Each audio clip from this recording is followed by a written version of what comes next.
Welcome to Talking All Things Business. Thank you for your time. I'm your host, Faye Waterman, and Marina Pitisano is a career coach, and her business is Let's Create Your Career. Now, tell me what a career coach is, please, Marina.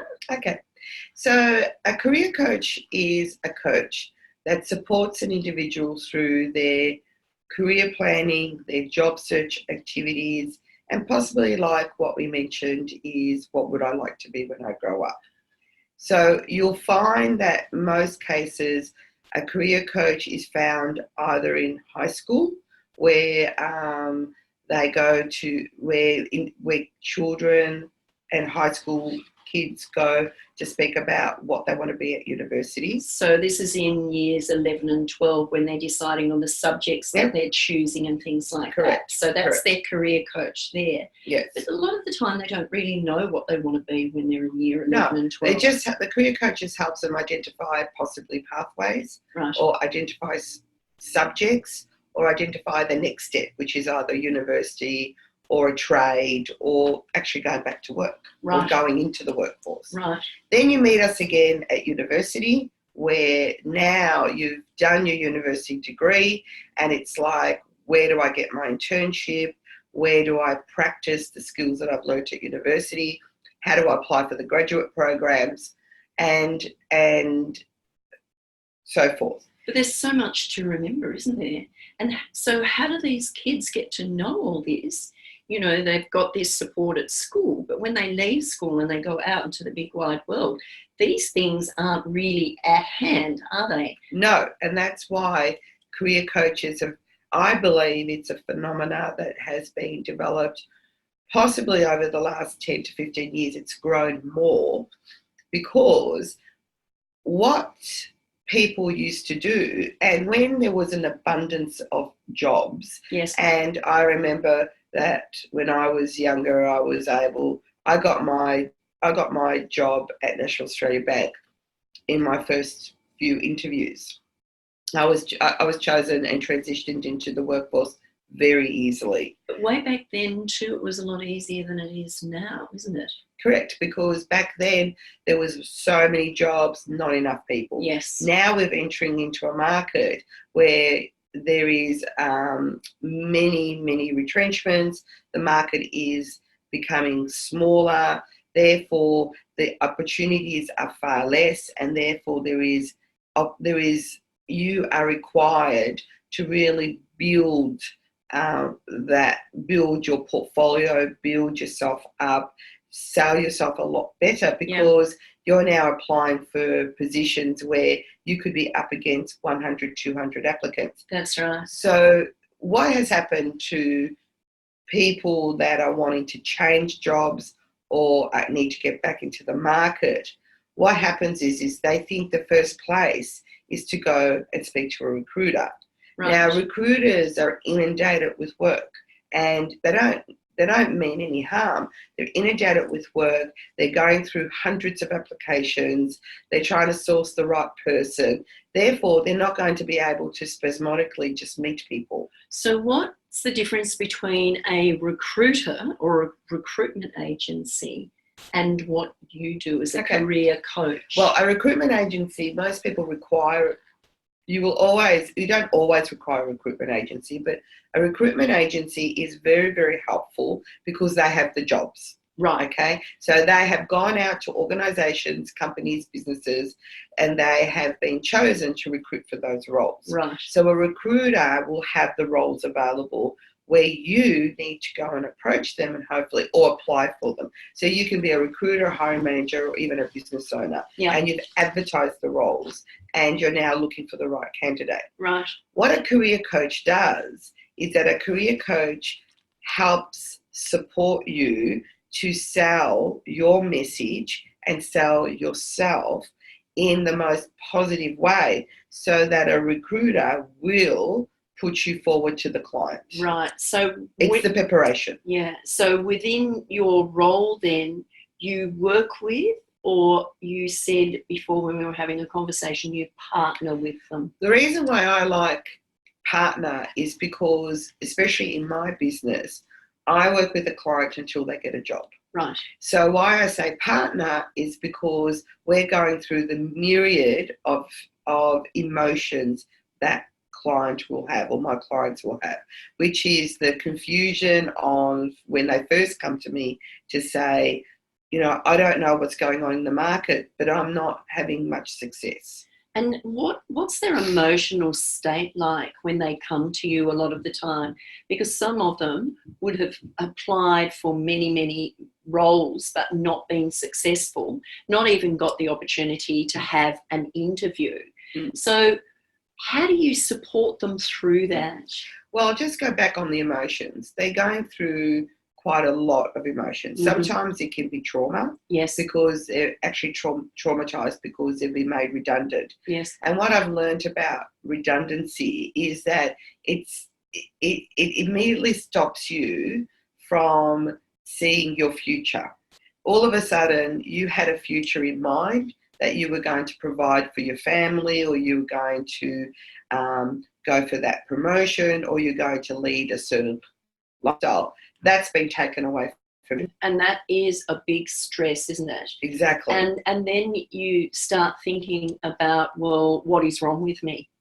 Well, I don't know. I don't think redundancy makes you think what's wrong with me. It's more about the fact that, oh my God, I wasn't expecting this, and I now need to I need to go and find something to do. And it's a bit of a bother in the sense that why have I been made redundant?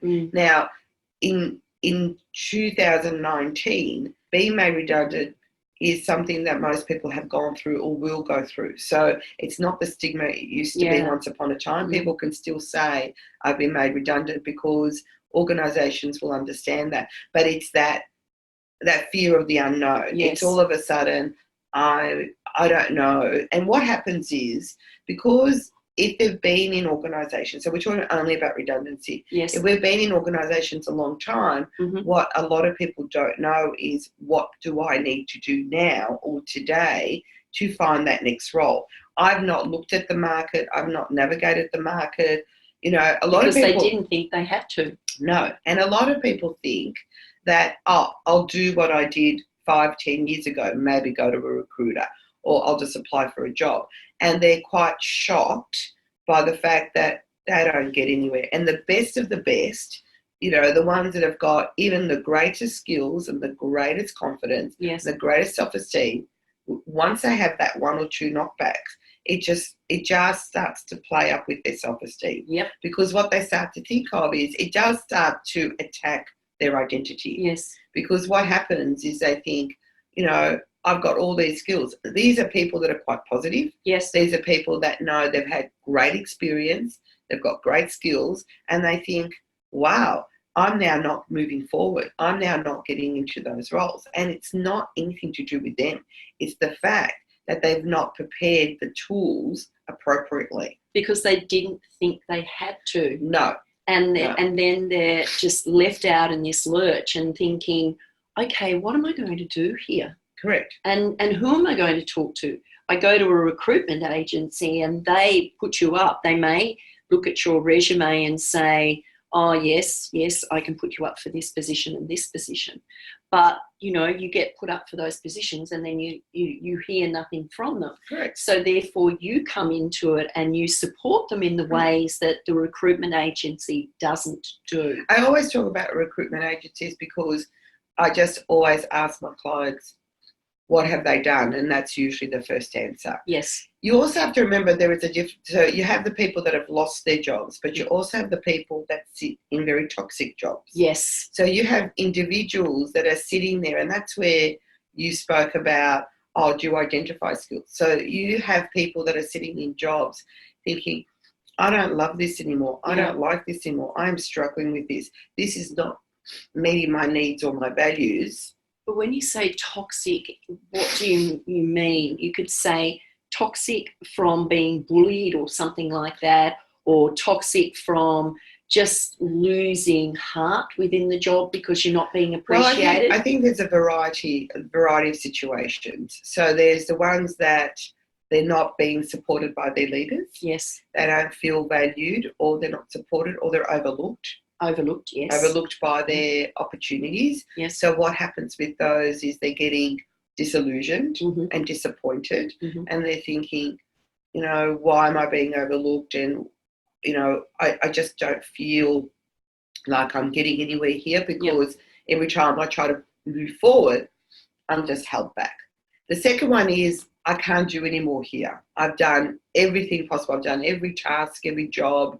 I don't feel any more challenged, and I don't feel that I'm going to get any more opportunity here. So you feel it's a dead end. Yeah. But the third one that is the hardest is that midlife crisis, or that crisis of, I've been doing this for so many years, and is this really what life is about? Is this what I'm meant to be doing? Yeah. And they go on that journey of, oh my God, what do I want to do next? And that's the confusing one. I was going to say, that's where the confusion sets in with them, and that's where you also come in again to give them that clarity to understand that, and you take the steps to weed all the negativity out and look at all the things, the skills, the wisdom, the expertise they have, the knowledge, the experience, all those sorts of things that they actually have,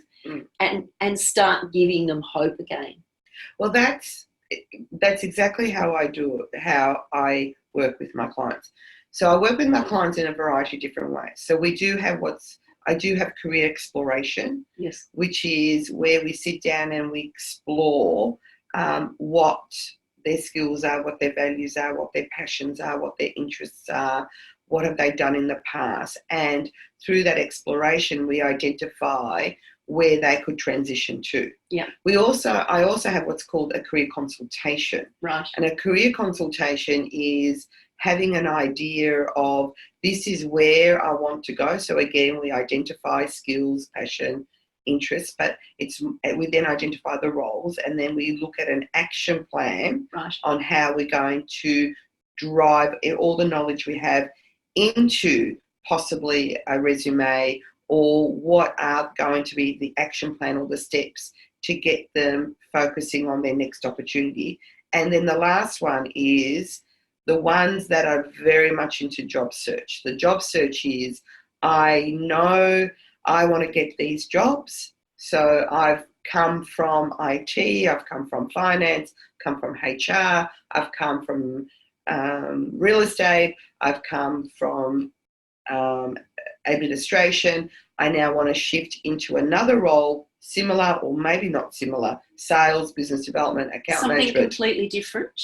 Well, the job search ones are where we've identified exactly where they want to go. Right. And now it's where I partner with them to prepare all the tools, which is their resume, cover letters, applications, speaking to recruiters, networking, interviews, and we go through that whole process. Right. And the big part of that process is when we get the knockbacks. So when we apply and we haven't heard, we then tailor techniques and approach on what we're going to do to drive those outcomes. Right. And that's where a career coach is important. Okay. Because an individual, when they get those, when they feel they can't do it anymore, when they feel battered, when they feel put down, when they feel like I'm getting all these no's, it's like they start to take it personally. But I tell them is not to take them personally, in the sense that we might have not highlighted the best, we might not have delivered the best message.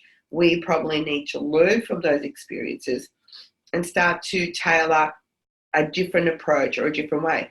And when you're in it, when you're in that, when you're sitting in that, looking for that job and getting those knockbacks, you don't know how to think differently. Yes. You don't know how to, what do I change? What do I do? How do I move? Well, that's where you come in again. Correct. because you look at it in different perspective. Correct. And you have such a huge amount of experience. Yes. Where you can see and you can feel and you're intuitive to know where they're sitting and why they're sitting there. So therefore you can have that conversation with them to help them. Well, I'll give you an example of this. One of my recent clients, she came to me because she had a great resume. So people don't come to me for the whole journey. They can come with me at any point in the journey. Right. And she came to me because she was really struggling with interviews. Right. Okay. And so she came to me and she said, you know, Marina, I get into an interview. I've had 2 or 3 interviews, but I just can't get over the line. I cannot get a job offer. Is it because she's not saying the right things? Is it because they've made a decision? I sat down with her and I said, okay, well, let's go through what you would do. Let's go through and let's prepare you. Give me an example of how you approached it. Mm-hmm. Give me the scenarios you prepared and you presented. Yes. And she said, what do you mean by scenarios? Oh. And I said, well, when you walked into the interview, how did you prepare? She said, well, I just sort of looked on the internet and looked at certain questions and thought I'll just find ways to answer those questions. And I said, okay. And so did you, have you thought about, when you thought about these questions, have you thought about who's been in the room? Yes. So what sort of questions would you think you'd get? Have you looked at the key selection criteria and said, based on this key selection criteria, I could be possibly asked these questions? Mm-hmm. She said, what is key selection criteria? She didn't even know that. No. Seriously? No. And wow. I said, so how did you prepare for this interview? And she said, I just looked on the interview. And you know how she prepared? Where do I want to be in 5 years' time? What goals have I set for myself? Okay. What have I achieved? So that was a good one. What have I achieved? Yes. And what I think I'd bring to the role. However, when I asked, what do you think you bring to the role? She identified some of her lighter skills, not the real critical ones, not the strong ones. So we went through a process.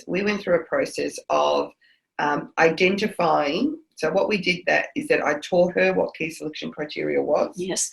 We then looked at the scenarios she needed to create.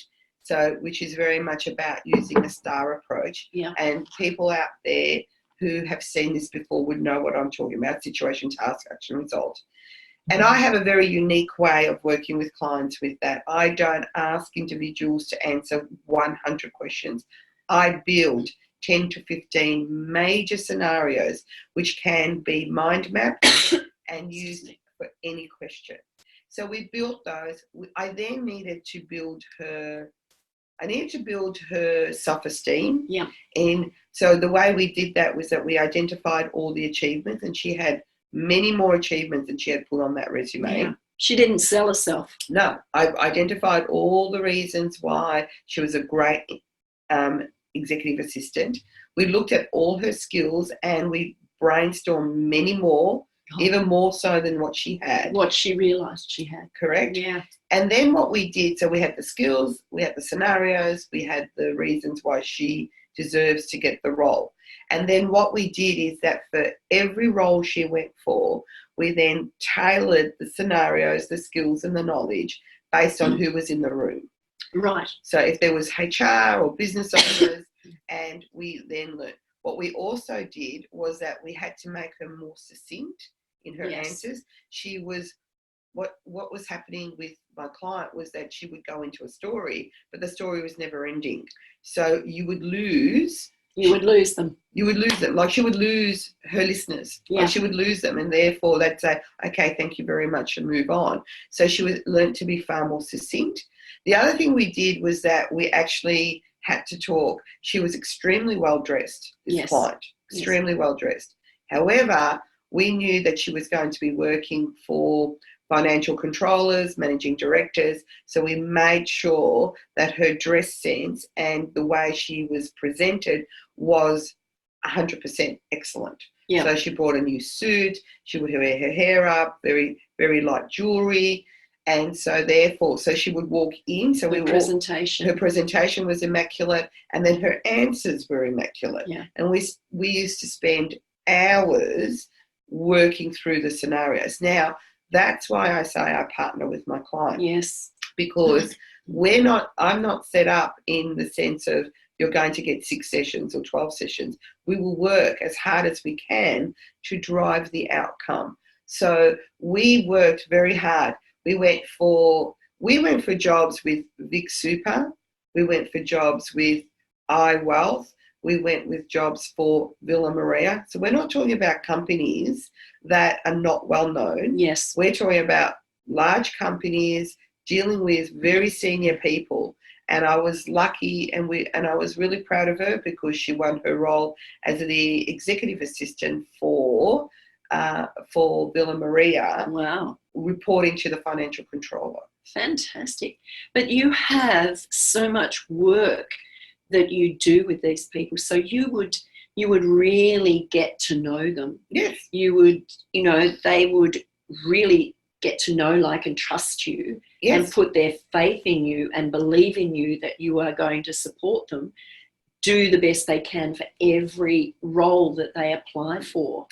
Well, what I noticed was and you're absolutely right. I mean, and that's why sometimes I wonder, how did I get here?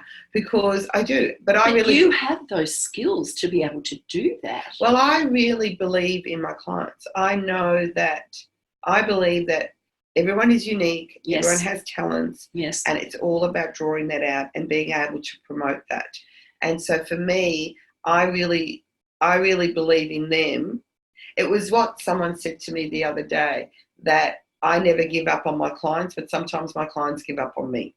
And how do you feel when your clients give up on you because they've worked so hard, they're still not getting the results, but you could see the results coming? Well, there's 2 parts to that question. Is the fact that the individuals that don't give up, they struggle, they get frustrated. It's a hard process. It's not easy. No, and people have to really, it's a test. You test it all the time. Yes. So it's about having that belief, and that's where, where I can, I'm constantly saying, let's just be positive. We work with a lot of motivational tools. Like, we work with affirmations. We work with daily routines. We work with, what are we going to do on a daily and on a weekly basis. Yes. So we work out time frames, and we work out, okay, what are we going to do? So we keep ourselves present and on task. Beautiful. And how do you manage to do that when they're not around you? Because my clients, we meet every week. Yes. I talk to my clients, and we meet every week, or we have set up where we're actually talking or emailing or phoning. So there's a contact all the time. All the time. So therefore, and if there's certain events that are about to occur, I follow them up to ensure that, okay, we were sending out these many applications. Have we done these many applications? Where are the cover letters? Have you tailored the resume? Have we need to follow up for these applications? So everything is very much motivated. And so therefore, we are constantly helping those clients keep on task. If they give up, I struggled with this for a long time, in the sense that if they've decided that the process is not working, well, sometimes we'll get a job in 3, 6 or 9 months. So, and that's a long time, but you might get a job in a week. I have clients that come to me, and within a month they've got a job. Within 2 months they've got a job. 3. I don't really have that many that go as long, but I do have individuals that, because they might be going away or there's life changes happening, we have to delay things. Yes. So I work with them as much as I can. And so I took that very personally once upon a time. I would think that I must not have given enough or done enough, but I have learned over time that they're not giving up on me. They're actually giving up on themselves. Yeah. And so therefore I'm okay with that. And you've got to stop taking that personally. Yeah. Yourself. I don't. Not anymore. I don't take it personally, because I think now that I've worked with quite a large number of people, I think the other day I was working through the numbers, and I think I've worked close to 400 to 500 people. That's a huge amount of people. And, you know, what's the satisfaction that you actually get when you see someone get a job? Well, to me, I'd be, yay, what's the win? well, I think I am so happy for them. Yeah. You know, I actually don't put myself in the process. I feel so happy that we've been able to achieve something. Do you do a happy dance? Because I would. Oh, we always go and celebrate. Yeah. What we do, the clients that get their job, we always have a celebration, some form of celebration. Beautiful. We either go out for a coffee or we have a lunch, or, you know, there's something that we always celebrate. Beautiful. So, yeah, so, you know, or I'd be celebrating all the time. Oh, yeah, I just thought about that, and I do. I mean, there are times that, you know, they're starting very quickly, but they'll all come back to me. And it's really interesting because at the moment, as I said to you, Faye, I'm working through podcasts where people out there that are needing to look for a career coach or want to understand what does a career coach. I've worked with my clients to share their stories. Yes. And it's been really interesting, the ones we've done so far, because all of them worked with me a couple of years ago. Right. And when you hear their stories, you'll hear where they are today. And they're absolutely surprised how far they've come. Yeah. From where they started to where they are today. They're like, I don't even know that person that was back there. That was back there. And I cannot believe how much more I've done today because of the support I received. So when you first started what made you become a career coach in the first instant? Because you have so many skills in so many areas. What drew you toward being a career coach? And that's a really great, and I knew you when I had just started. Yes, yes. So you came into my life at a point that I don't even know who I was. Okay. And I thought you did. I know. When you start your business, you fake it until you make it. That was the best advice I ever got. I struggled with that, and I really struggled to do that. But what happened to me is what I really work hard to educate my clients with is what I did not do myself. Right. So what happened was I was in I'd been made redundant at National Australia Bank. This is 11 years ago. Yes. I was given an opportunity to consult, and I loved that. And then I moved into what was called the Skills for Growth opportunity, where I worked with an RTO, and that's why I know you, because you talked about an RTO. Yes. RTOs, for those people, is registered training organisations. And I was identifying training skills for businesses and their staff and transferring them. Yeah. And it was a 4-year contract, which I always thought that after the 4-year contract, naive as I was, I would stay on as a sales or development manager for the company. I did not realise that when the program finished, that opportunity was going to be gone. Wow. And therefore I walked in one day and they said to me, Marina, unfortunately the program has finished and so has our association, because I was a contract. So how did you feel about that? What was the exactly, feeling inside? Exactly what my clients go through. I was absolutely shocked. I couldn't believe that I had put myself in this position. I had not prepared for it. I had my resume. I remember that, because I remember that I had driven that from when I was left NAB. Yeah. And I really had to sit back and thought, and I had made a decision when I left corporate, that I would never go back to corporate. Yes. So all of a sudden I'm ruling out a whole period of my life that I don't want to go back to. Yeah. And so I sat there and thought, what am I going to do? You know, I really don't know what my next step is. And I really fell into a bit of a lull. Well, even worse than that. Depression?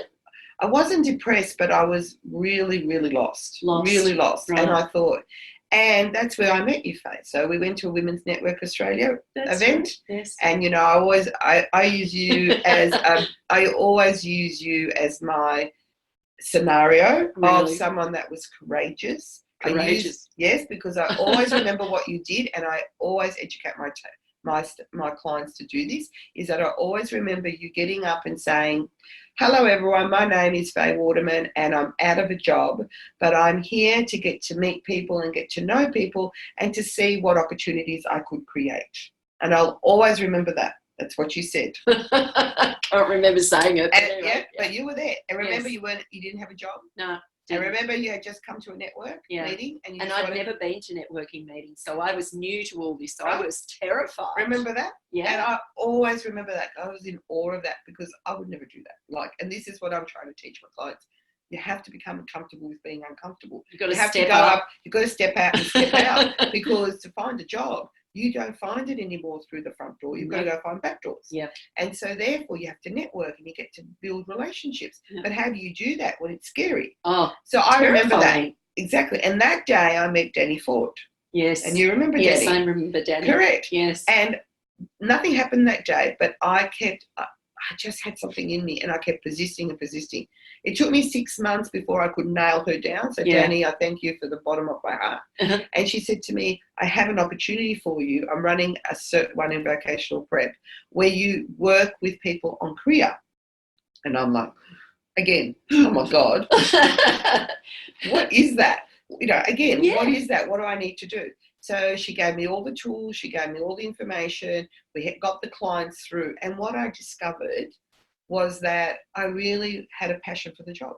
But you had the skills. Exactly. But you had the skills and you never had the opportunity to use them. That's right. But I didn't know I had the skills and that's what a career coach will do. I didn't know I had the skills. I had no idea what a career coach was. And I would have never done it. It was because I was desperate. I needed work and I did it. And I loved it. And then I got another opportunity from someone that I worked with at NAB who wanted some more opportunity for career coaching. Yes. And what I did with that was that I ended up working with a lovely organisation out in the West. They were more blue-collar workers. So therefore, again, I was training because I always was a trainer. I trained with my TAE. I trained at the NAB as a HR manager. I trained as a consultant. I trained in the RTO. So training was not difficult for me or unfamiliar. Yeah.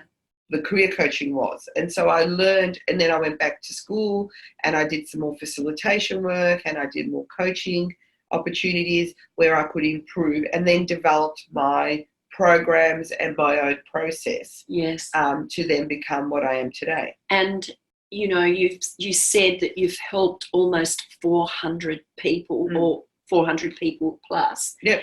And you will help so many more. So how do they connect with you when they're not working and they need your support? I always offer. So the great way for them to connect with me is they can go to my website, www.let'screate.com.au.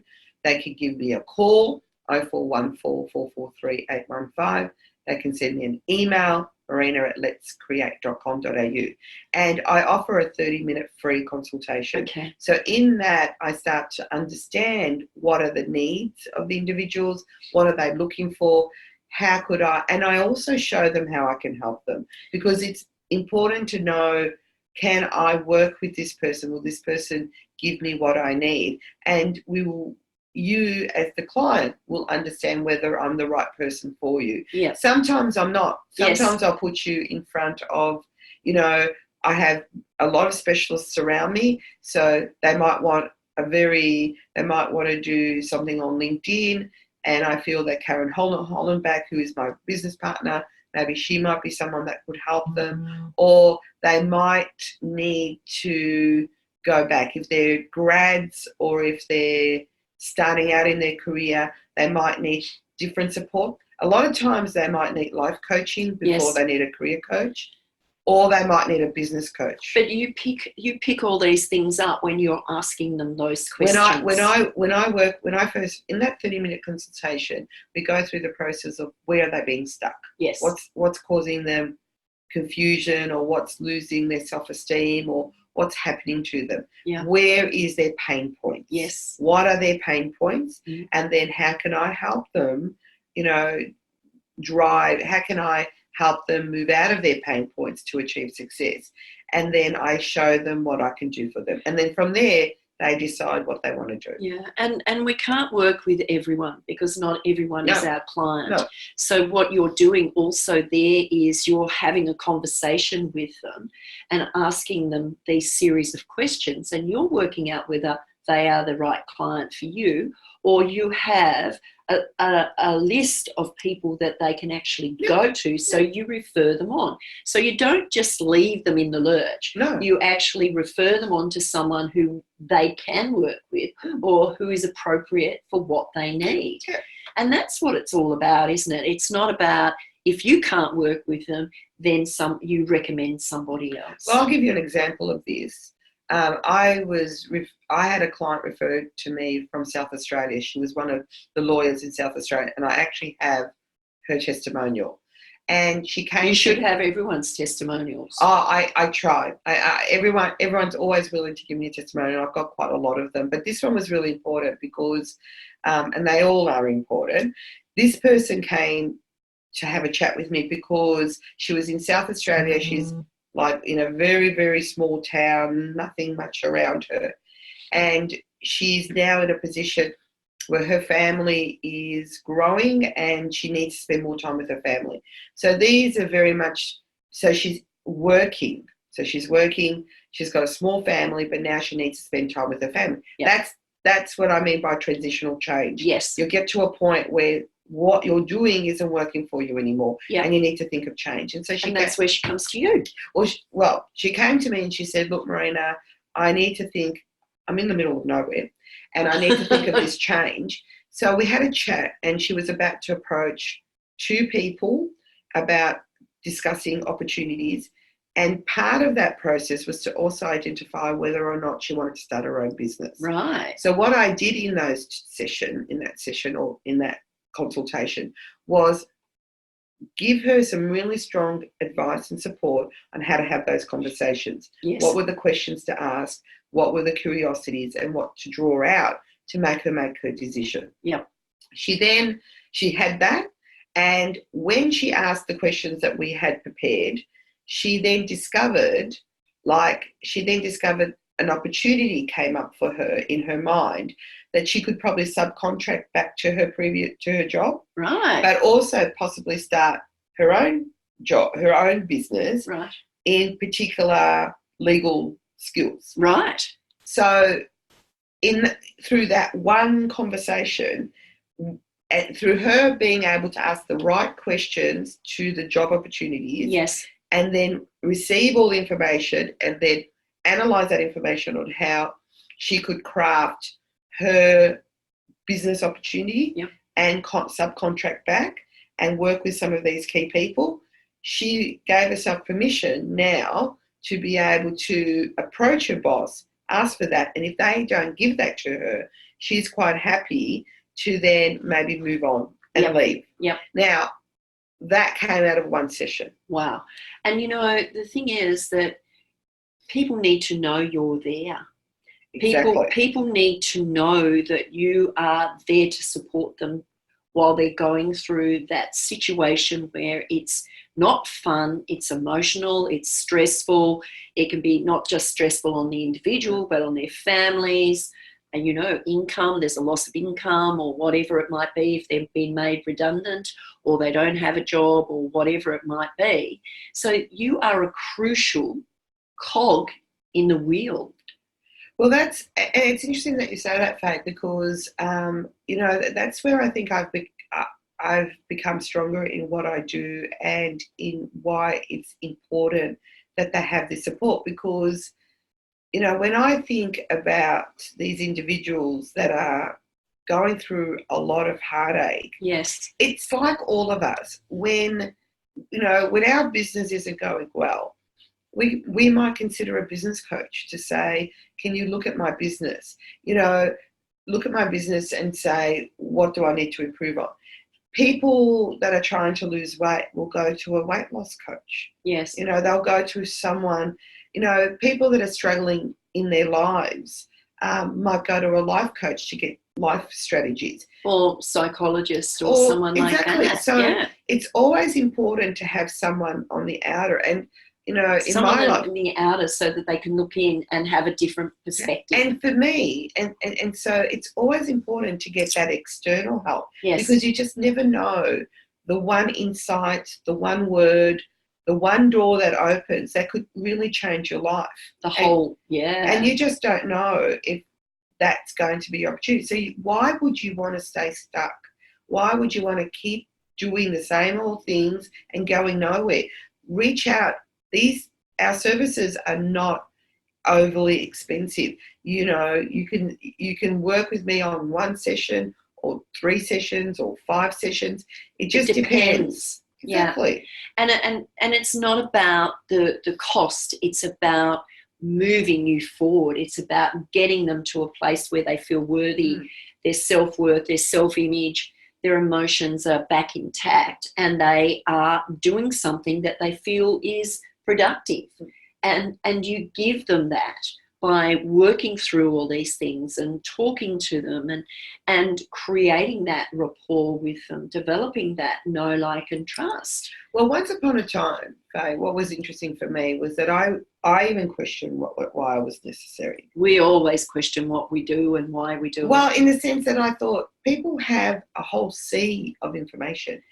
The internet, the internet has, you know, resume templates. It has heaps of interview questions. It has, you know, how to set up your LinkedIn profile. But this is what I learned. What I learned, and I feel really comfortable with this now, whereas years ago I would have thought, you know, there's all this information. But what I've realised about my clients, and I think we all go through, we don't know how all that information applies to us. No, we don't, until we have a conversation with someone like you. And the thing is, you can look at all the information on the internet and you can do this, and it's all someone's opinion. Exactly. And I think that you can look at all that, do your research, then come to Marina and have a conversation with her, and she will develop the clarity that is required for you to understand the steps that you need to take to be able to do what you need to do. So I suggest, Marina, what are 3 tips that you can give someone who is stuck, that is looking at the internet, thinking about going for interviews, doesn't know how to fill out write a letter, covering letter, fill out their resume correctly, do the criteria, the job description, which is the criteria, which sometimes I've looked at them and I've gone, oh, where do you start? So therefore, Marina is the person to be able to have that conversation with. It is necessary for you to be prepared for when you go to a recruitment agency with all the information, with the preparation that you need to have, the questions, the understanding of what's required, all these things that you build over a period of time with them to be able to go and present yourself well to get the jobs or the career path that you want.